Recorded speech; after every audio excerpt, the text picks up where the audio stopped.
Alam niyo, sabi nila, kung kayo daw pupunta ng San Francisco, lalo na sa Pier 39, kailangan daw matikpan ninyo ang aming mga seafoods. Number 1 na dyan, ang clam chowder. Hindi daw kayo nakarating ng Bay Area, especially sa Pier 39, pag hindi nyo natikman ng aming clam chowder. Lalo na yung nasa sourdough na bread bowl, ganyan. May isa pa, ang aming pinagmamalaking chupino. Etong chupino namin, iba naman to. Tomato sauce base na masarap, halo-halo. May Diogenes crab, may kung ano-anong klaseng seafood. Kaya ngayon, ito ang gagawin natin. San Francisco-inspired na mga seafood stew. But this time, in butter, garlic, and creamy sauce. Para pang Pinoy ang dating. Hindi lang yung talagang San Francisco lang. Siyempre, ilagyan natin ibang konting twist. Medyo pang Pinoy din. Yan ang gagawin natin. Kaya ito, meron ako mga shrimps. Ang ganda ng nadali kong shrimps.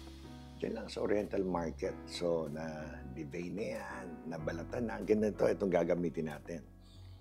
Then, ang isang ating main ingredient, ayan na. Itong ating tahong. Tapos, dito, tawag namin sa clams.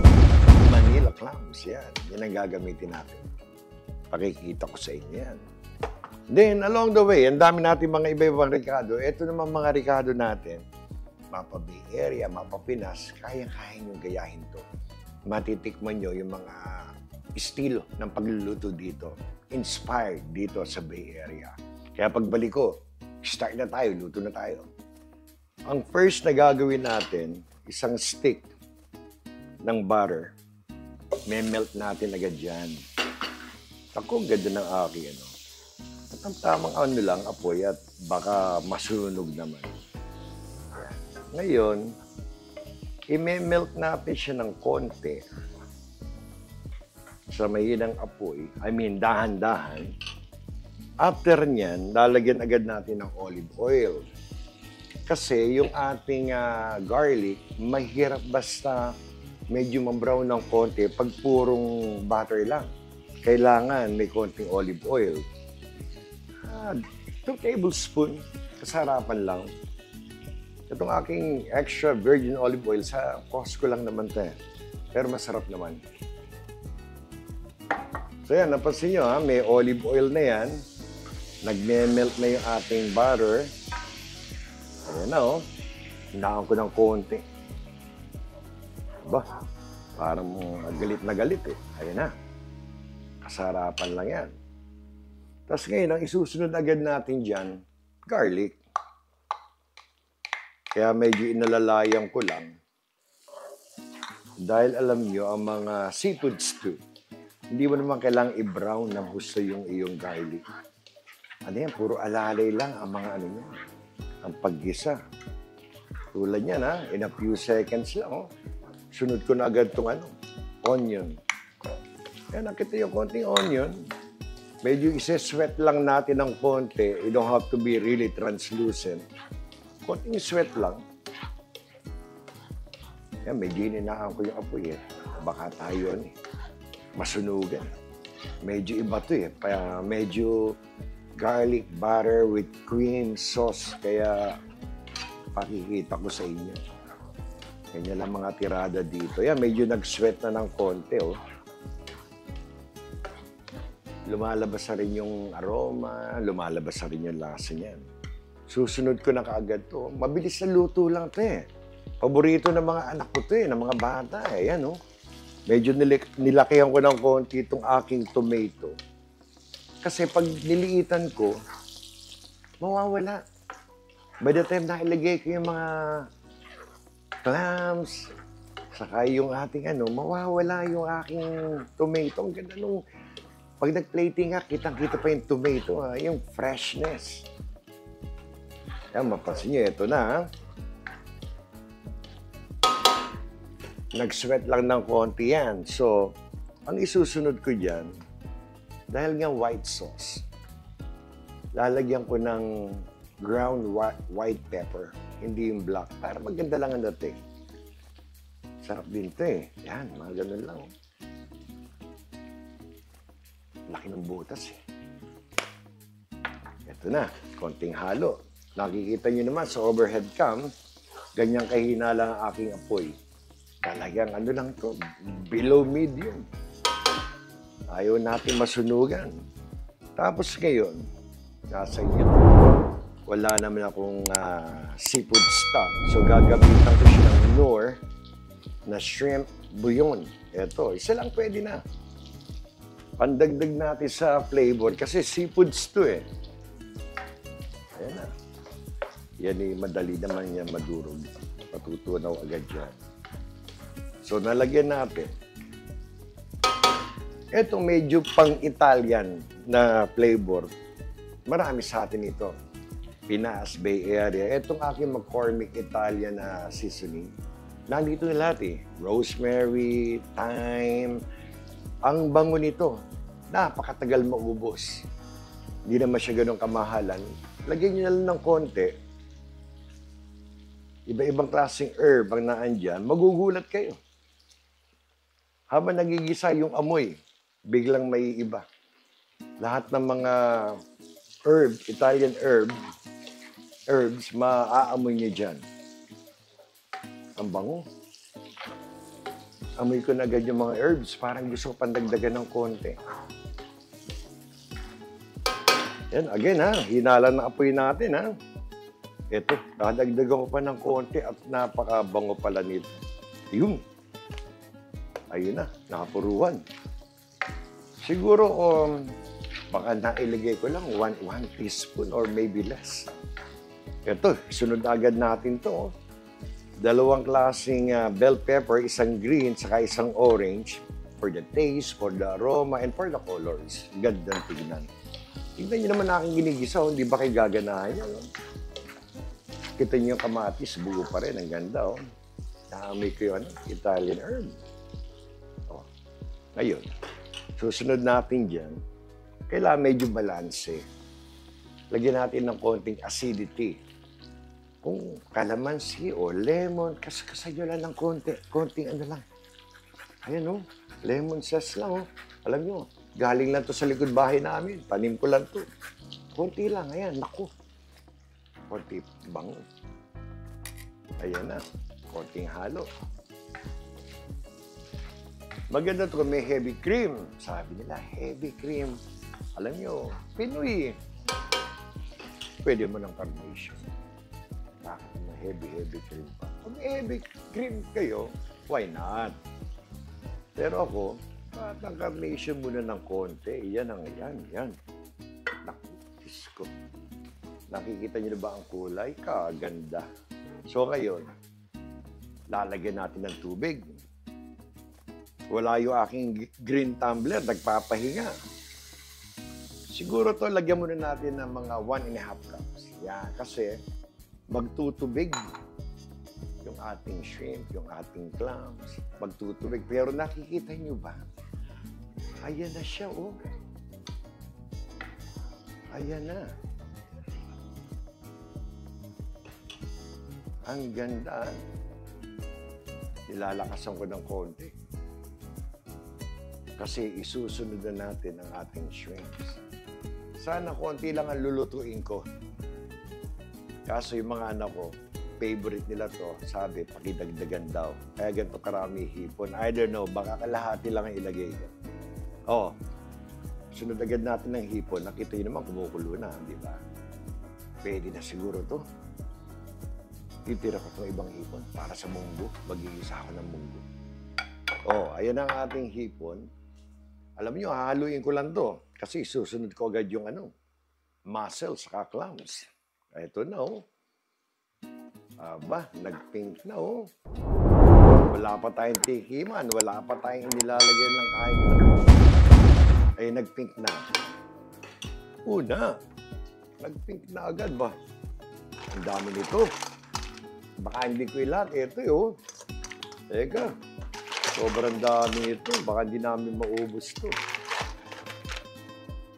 So, So, niligay ko yung mussels saka itong ating Manila clams. Hindi ko nilakan. Ang dami.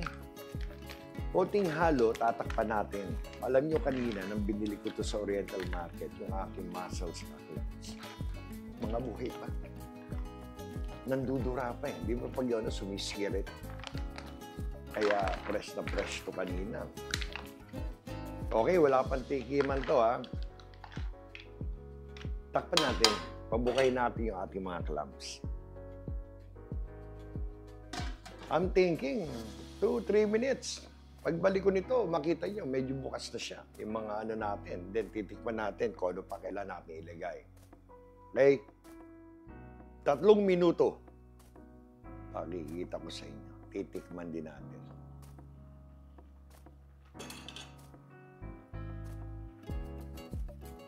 Ayan na. Ganun kabilis yan. Ganun kabilis iluto.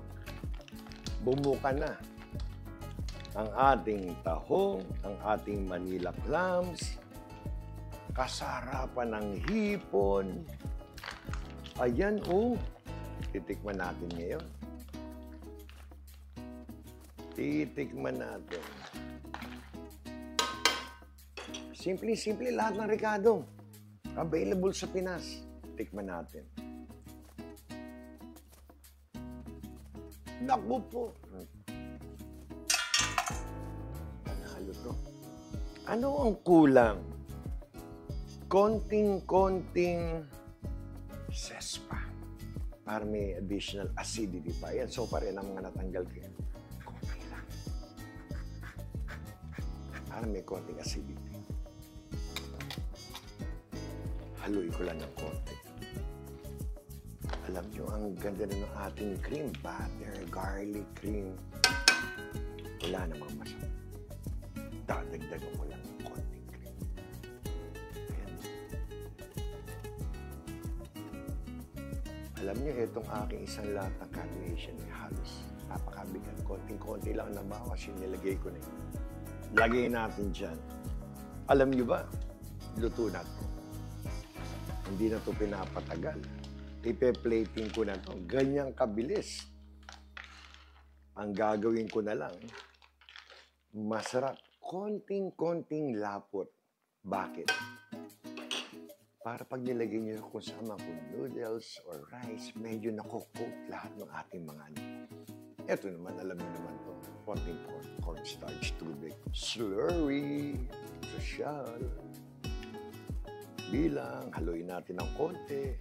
Lagyan natin ang mixture natin. Ito naman yung cornstarch saka tubig. Dahan-dahan lang. Baka naman masobra ng agad tayo. Yan, ganyan muna. Ganyan. Ayun eh, kita ko na, lumalapot na. Nagmamadali ako eh. Ayoko mo overcook yung ating seafood ba? Yan. Alam niyo, hindi niyo naman gusto malapot na malapot. Huwag lang hindi lumapot yan. Ayan, dinagdagan ko ha. Huwag lang hindi lumapot. Ayoko naman na sobrang lapot. I think, okay na sa akin yan ha. Yung ganyan lapot. Coat na sa ano yan. Nakikita niyo ba? Nakikita niyo ba ang San Francisco inspired, Bay Area inspired seafood stew? Garlic, butter, cream. Anong cream natin? Carnation. Ayan na. Ganyan lang gusto kong lapot. Ganyan lang. Alam niyo to, papatayin ko na to. Papatayin ko na to. Pagkawisik ko nito, cilantro. Konti lang. Akong bango. Konti lang. Kung nandito lang kayo. Yung amoy ng butter, garlic, pagkatapos. Kinontra ng konting cilantro. Ang bango. Pakita ko sa inyo kung anong itsura ito pag nag-plating ako. Go! Bigyan ko ng konting halo. Pakita ko sa inyo ngayon. Sabi ni Doron, ang sarap sa kanin yan, Bong. Pwede naman. Kung kanin ba gusto mo, wala naman tayong problema dyan eh. Tingnan natin, oh. Katamtaman na yung lapot. Ayan, oh. Oh. Ang ganda na ano. Naku. nilagyan ng clams.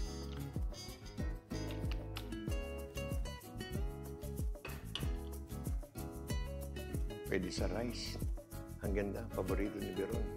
Alam niyo naman si Veronica, rice. One down. Mambong.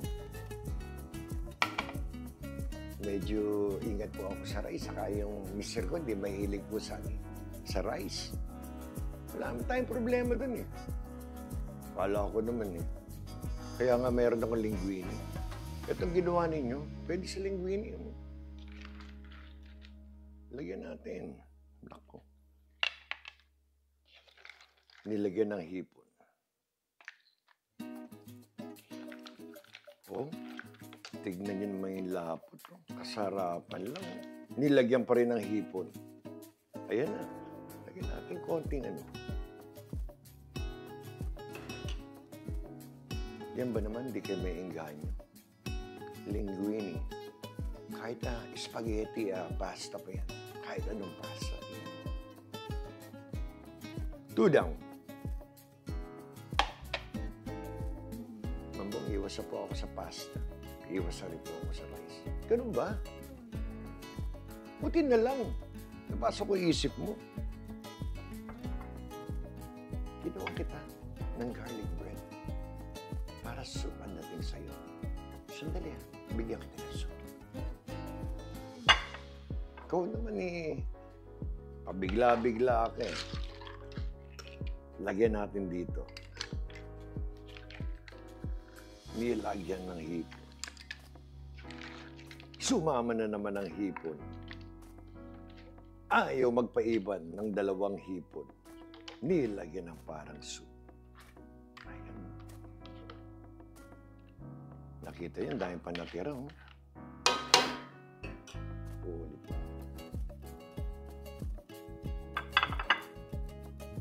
Para maganda doon ang presentasyon. Ito na. Ayaw ng kanin. Ayaw ng pasta. Ginawa ko yung garlic bread na yan.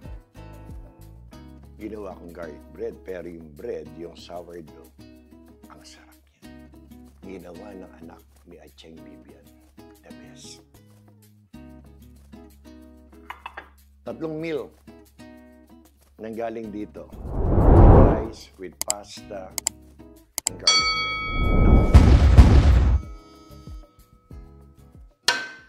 Muli, isa na namang mapagpalang araw para sa inyong lahat. Salamat sa Diyos. Tayo may masarap na ulam. Kayo mag-iingat. Hanggang sa muli. Salamat.